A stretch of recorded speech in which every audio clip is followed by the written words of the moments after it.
ஆன்மீகத்தோட நட்பு யூடியூப் சேனலுக்கு உங்களை அன்போடு வர இருக்கிறோம். இன்றைக்கி காளி ஸ்ரீராம விண்ணகரம் என்று அழைக்கக்கூடிய சீர்காழி இங்கே அருள் பாலிக்கக்கூடிய திருவிக்கிரம பெருமாள் ஆலயத்தை தரிசனம் பண்ண தான் வந்திருக்கோம்.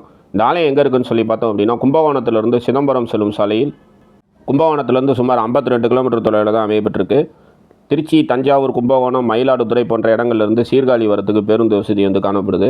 அதாவது இந்த ஊரில் இருந்தெல்லாம் சிதம்பரம் செல்லும் பேருந்தில் பயணம் செய்து இன்றைக்கி நம்ம தரிசனம் பண்ணக்கூடிய சீர்காழியில் அருள் பாலிக்கக்கூடிய திருவிக்கிரம பெருமாள் ஆலயத்தை நம்ம எளிதில் அடையலாம். 108 திவ்ய தேசங்களில் இன்றைக்கி நம்ம தரிசனம் பண்ணக்கூடிய இந்த ஆலயம் 28வது ஆலயமாக காணப்படுது. 108 திவ்ய தேசங்களில் 6 தலங்கள் பார்த்தோம் அப்படின்னா பெருமாள் உரைகின்ற விண்ணகரத்துக்கு சமமான தலங்களாக குறிக்கப்படுது. அந்த 6 தலங்களில் ஒரு தலமாக இன்றைக்கி நம்ம தரிசனம் பண்ணக்கூடிய இந்த ஆலயம் காணப்படுது. நீங்களே இந்த ஆலயத்துக்குள்ளார சென்று சாமி தரிசனம் பண்ணிங்கன்னா எப்படி இருக்குமோ அது மாதிரி தான் இந்த காணொலியானது அமைக்கப்பட்டிருக்கு. நீங்கள் நம்ம சேனலை சப்ஸ்கிரைப் பண்ணால் பார்த்துட்டு இருந்தீங்கன்னா மறக்காமல் நம்ம சேனலை சப்ஸ்கிரைப் பண்ணிக்கிங்க. அப்படியே பக்கத்தில் இருக்கக்கூடிய பெல் ஐக்கானை கிளிக் பண்ணிக்கிங்க. அப்போ தான் நம்ம போடுற இந்த மாதிரி ஆலயம் சம்மந்தமான பதிவுலாம் உங்களுக்கு நோட்டிஃபிகேஷனாக கிடைக்கும். நீங்கள் நம்ம சேனலுக்கு ஏதாவது சப்போர்ட் பண்ணணும்னு வச்சிங்கன்னா கீழே தேங்க்ஸ் பட்டன் இருக்குது, டிஸ்கிரிப்ஷனில் பே லிங்க்ஸ் இருக்குது. ஜாயின் பட்டன் அழுத்தி நம்ம சேனல் மெம்பராக ஜாயின் பண்ணுங்கள். வாங்க இந்த தளத்துக்குள்ளார சென்று இங்கே அருள் பாலிக்கக்கூடிய திருவிக்கிரம பெருமாள் தரிசனம் பண்ணிடலாம். மனிதர்களான நமக்கு ஏற்படக்கூடிய கர்வத்தை நீக்கி நல்ல பண்புகளை வளர்க்கக்கூடிய தலமாக இந்த ஆலயம் காணப்படுது. ஆலயத்துக்குள்ளார வந்தோடனே பலிபீடம், கொடிமரம் மற்றும் பெரிய திருவடி கருடாழ்வாரோட சன்னதி காணப்படுது. இவங்க எல்லாரையுமே தரிசனம் பண்ணிக்கிறோம். ரோமச மகரிஷி இந்த தலத்தில் தவம் பண்ணியிருக்காரு. பிரம்மதேவரோட கர்வத்தை நீக்க வேணும் அப்படின்னு சொல்லி இந்த தலத்தில் ரோமச மகரிஷி தவம் பண்ணியிருக்காரு. அவரோட தவத்துக்கு மெச்சிய எம்பெருமான் நாராயணன் அவருக்கு காட்சியளித்து பிரம்மதேவரோட கர்வத்தை நீக்கிய தலம் அப்படிங்கிறதுனால இந்த தலத்தில் நம்ம வழிபாடு செய்யும் பொழுது நமக்கு ஏற்படக்கூடிய கர்வங்கள்லாம் நீங்கும். பதவி உயர்வு நமக்கு கிடைக்கும். நம்ம ரொம்ப நாளாக வேலை செய்வோம், வேலைக்கு தகுந்த பதவி இல்லை, அதற்கு தகுந்த ஊதியம் இல்லை அப்படின்னு சொல்லி வருந்தக்கூடிய அன்பர்கள் இந்த தலத்துக்கு இங்கே அருள் பாலிக்கக்கூடிய மூலவர் திருவிக்கிரம பெருமாளை வழிபாடு செய்யலாம். ஆலயத்துக்குள்ளார வந்தோடனே மூலவர் அருள் பாலிக்கிறாரு. இவர் தான் இந்த தலத்தில் அருள் பாலிக்கக்கூடிய மூலவர் திருவிக்கிரம பெருமாள். மூலவர் எல்லோரும் நல்லா தரிசனம் பண்ணிக்கிங்க. இடது காலையை மேலே தூக்கிய குளத்தில் மேலே பார்த்தோம் அப்படின்னா இடது கையால் ஒரு அடி நிலம் எங்கே அப்படின்னு சொல்லி கேட்குற குளத்துலையும், கீழே பார்த்தோம் அப்படின்னா நிலத்தை அளந்த குளத்தில் கையை காட்டின அமைப்பில் இங்கே பெருமாள் அருள் பாலிக்கிறது ஒரு தனி சிறப்பு.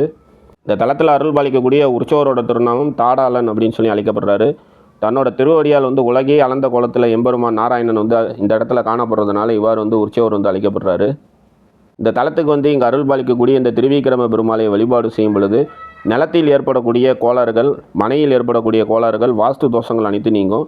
நம்ம குடியிருக்க நிலத்திலையோ அல்லது நம்ம புதுசாக வாங்க போகிற இடத்துல ஏதாவது பிரச்சனை ஏற்படுதுன்னா அந்த இடத்துலேருந்து மண்ணை கொண்டு இங்கே இருக்கக்கூடிய பெருமாள்கிட்ட வைத்து வழிபாடு செய்யும் பொழுது மனை, நிலம், தோட்டம், விவசாயம் செய்யக்கூடிய இடத்துல ஏற்படக்கூடிய பிரச்சனைகள் அனைத்து நம்மை விட்டு நீங்கும். இந்த தலத்தில் அருள் பாலிக்கக்கூடிய மூலவர் திருவிக்கிரம பெருமாளை இப்போ நல்லா தரிசனம் பண்ணியாச்சு.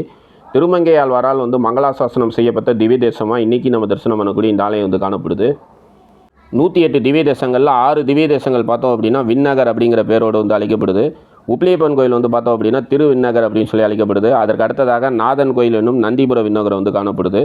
அதற்கு அடுத்ததாக பார்த்தோம் அப்படின்னா காளி ஸ்ரீராம விண்ணகரம் அப்படின்னு சொல்லி ராமரோட பேரில் விண்ணகரமாக இன்றைக்கி நம்ம தரிசனம் பண்ணக்கூடிய இந்த ஆலயம் காணப்படுது. அதற்கு அடுத்ததாக அரிமேய விண்ணகரம் அப்படின்னு சொல்லி ஒரு விண்ணகரத்தில் காணப்படுது. திருநாங்கூரில் இருக்கக்கூடிய திருவைகுண்ட விண்ணகரம், காஞ்சிபுரத்தில் இருக்கக்கூடிய பரமேஸ்வர விண்ணகரம் ஆகிய 6 தலங்கள் பார்த்தோம் அப்படின்னா விண்ணகரம் அப்படிங்கிற பேரோடு அழைக்கப்படுது.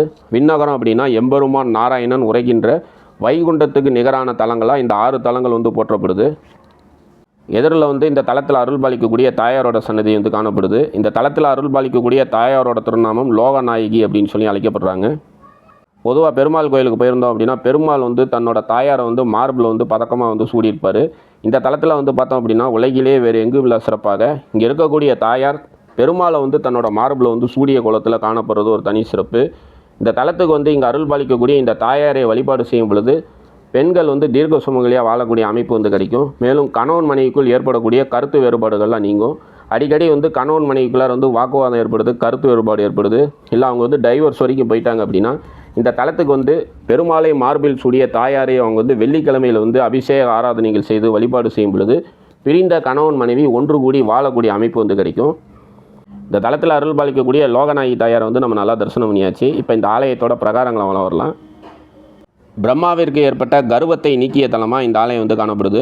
ரோமச மகரிஷி ஒரு முறை பிரம்மா ரொம்ப கர்வத்தால் காணப்படுறாரு. அவரோட கர்வத்தை நீக்கணும் அப்படின்னு சொல்லி இந்த ஆலயத்தோட தலைவிருட்சமான பலாமரத்து அடியில் அமர்ந்து ரோமச மகரிஷி தவம் இருக்கிறாரு. அவரோட தவத்துக்கு மகிழ்ந்த எம்பெருமான் நாராயணன் இந்த தலத்தில் ரோமச மகரிஷிக்கு திருவிக்கிரம பெருமாளாக காட்சியளித்து உன் உடம்புல இருந்து ஒரு ரோமம் கீழே விழுகிறப்ப பிரம்மாவுக்கு வந்து 1 வருட ஆயுள் வந்து முடியுது அப்படின்னு சொல்கிறாரு. நடந்ததே உணர்ந்த பிரம்மா வந்து கர்வம் நீங்க பெற்று இந்த தலத்தில் இருக்கக்கூடிய திருவிக்கிரம பெருமாள்கிட்ட வந்து மன்னிப்பு கேட்குறாரு. பிரம்மாவுக்கு ஏற்பட்ட கர்வத்தை நீக்கிய தலம் அப்படிங்கிறதுனால இந்த தலத்தில் வந்து நம்ம வழிபாடு செய்யும் பொழுது நமக்கு ஏற்படக்கூடிய தீய எண்ணங்கள் கர்வங்கள்லாம் நீங்கி நம்மளோட நல்ல பண்பு வளரும் அப்படின்னு சொல்லி நம்பிக்கையாக காணப்படுது. மூலவரோட விமானம் புஷ்கல விமானத்தை வந்து எல்லாரும் நல்லா தரிசனம் பண்ணிக்கிறோம். மேலும் திருமங்கை ஆழ்வார் வந்து திருஞான சமுத்திரத்திலிருந்து வேல் பெற்ற தலமாகவும் இந்த ஆலயம் வந்து காணப்படுது.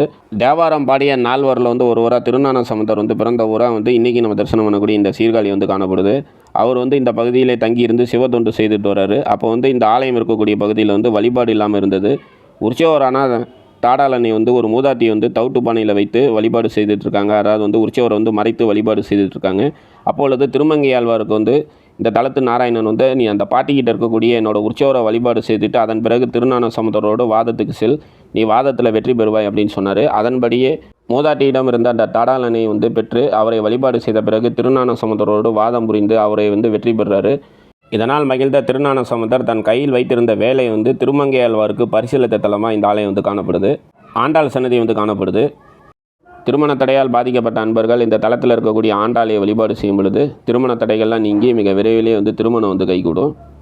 திருஞான சமுத்தரை வந்து வாதத்தில் வென்ற பிறகு திருமங்கை ஆழ்வார் இந்த ஆலயத்தில் வந்து மீண்டும் வழிபாடு செய்கிறதுக்குரிய அந்த நியமனங்கள்லாம் வந்து உருவாக்கி இந்த ஆலயத்தில் வந்து வழிபாட்டு கொண்டு வந்தது தான் வந்து இந்த ஆலயத்தோட தல வரலாறு வந்து நமக்கு எடுத்துரைக்கிறது. எவர் ஒருவர் இந்த தலத்துக்கு வந்து வழிபாடு செய்கிறாங்களோ அவங்களுக்கு வந்து பதவி உயர்வு வந்து கிடைக்கும். சில பேர் சொல்லுவாங்க, நாங்கள் நல்லா படிச்சிருக்கோம், ஆனால் எங்களுக்கு படித்த படிப்புக்குரிய வேலை கிடைக்கல, இல்லைன்னா எங்களுக்கு வந்து அந்த படிப்புக்குரிய சம்பளம் கிடைக்கல அப்படின்னு சொல்லி வருந்துவாங்க. அந்த மாதிரி அமைப்புள்ளவங்க இந்த தலத்துக்கு வந்து இங்கே அருள் பாலிக்கக்கூடிய திருவிக்கிரம பெருமாளை வழிபாடு செய்யும் பொழுது வேலை செய்யக்கூடிய இடத்துல வந்து நல்ல பேர் வந்து கிடைக்கும், பதவி உயர்வு வந்து கிடைக்கும், ஊதிய உயர்வு வந்து கிடைக்கும். நம்மளோட உழைப்புக்கு தகுந்த ஊதியம், நம்மளோட படிப்புக்கு தகுந்த வேலை கிடைக்க வழிபாடு செய்ய வேண்டிய சக்தி வாய்ந்த தலமாக இன்றைக்கி நம்ம தரிசனம் பண்ணக்கூடிய இந்த ஆலயம் வந்து காணப்படுது. மேலும் திருவிக்கிர பெருமாள் வந்து ஒரு காலை வந்து தூக்கிய கோலத்தில் வந்து நிலத்தை அளந்த அமைப்பில் வந்து இந்த ஆலயத்தில் காணப்படுறதுனால பெருமாளுக்கு வந்து பாதம் வலிக்கும் அப்படின்னு சொல்லி பெருமாளை வந்து தாங்கிய கோலத்தில் இந்த தலத்தில் வந்து பெருமாளை மகாலட்சுமி தன்னோட மார்பில் வந்து பதக்கமாக அணிந்து காணப்படுறது உலகிலேயே வேறு எங்கும் இல்லா சிறப்பாக வந்து இந்த ஆலயத்தில் வந்து காணப்படுது. பெருமாள் உரைகின்ற வைகுண்டத்துக்கு நிகரான விண்ணகரம் என்று அழைக்கக்கூடிய, அதாவது வந்து காளி ஸ்ரீராம விண்ணகரம் அப்படின்னு சொல்லி அழைக்கக்கூடிய இந்த தலத்தில் அருள் பாலிக்கக்கூடிய திருவிக்கிரம பெருமாளையும் லோகநாயகியும் வந்து நம்ம நல்லா தரிசனம் பண்ணியாச்சு. ஆலயத்தோட முகப்பில் பார்த்தோம் அப்படின்னா வராகர் வந்து காணப்படுறாரு. இந்த கோயிலுக்கான கூகுள் மேப் லிங்கை கீழே வந்து டிஸ்கிரிப்ஷனில் தந்திருக்கேன். அதை பயன்படுத்தி நீங்கள் இந்த ஆலயத்தை வந்து எளிதில் அடையலாம். திருச்சி, தஞ்சாவூர், கும்பகோணம், மயிலாடுதுறை, சிதம்பரம் போன்ற பகுதியிலிருந்து இந்த ஆலயம் வரத்துக்கு பேருந்து வசதி வந்து காணப்படுது. இந்த வீடியோ பிடிச்சிருந்தது அப்படின்னா உங்கள் ஃப்ரெண்ட்ஸ் எல்லாருக்கும் ஷேர் பண்ணுங்கள். மறக்காமல் நம்ம சேனலை வந்து சப்ஸ்கிரைப் பண்ணிக்கிங்க. மறுபடியும் இதே மாதிரி சிறப்பு வாய்ந்த இன்னொரு ஆலயத்தில் நம்ம எல்லோரும் சந்திக்கலாம். நன்றி, வணக்கம்.